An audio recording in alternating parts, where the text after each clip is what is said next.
think he needs to die.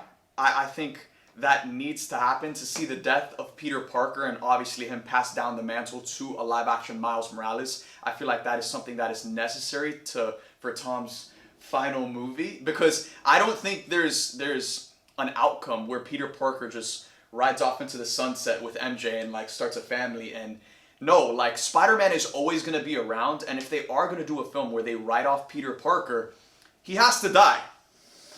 Yeah, I was going to say the exact opposite. I think he does need to ride off into the sunset with Mary Jane and start his family. And, like, I agree with what you're saying. Like, pass down the mantle. Like, give it to Miles and stuff.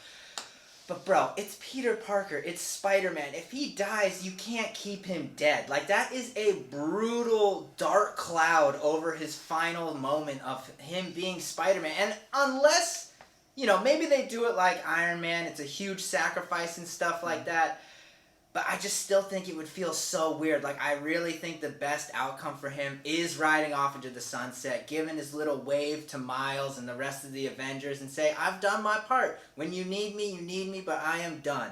No way. We're gonna get a Tony Stark-like death where it's Peter sacrificing himself and making that ultimate play. And maybe at that point in time, he's already had Mayday with MJ and he has like a little bit of a family. I think that would make it a lot more interesting. I mean, I feel like a lot of us have always wanted to see a Spider-Man story in the live-action movies where Peter Parker's a father. And that's why so many of us want to see a Tobey Maguire Spider-Man 4 where he's a dad and things obviously get a lot more complicated because, you know, naturally human beings already have a lot of responsibility when you're coming up in life, but when you become a parent, it's just on a completely different level. And Spider-Man and responsibilities is something that he's always struggling to manage amongst his personal life. And so I feel like that would be really interesting to see in like a final Tom movie, to finally see that dynamic and to have that realization of like, yo, we've seen this kid go from being 15 years old, grown up with him, and now he's a father. And he makes that ultimate sacrifice play for the greater good.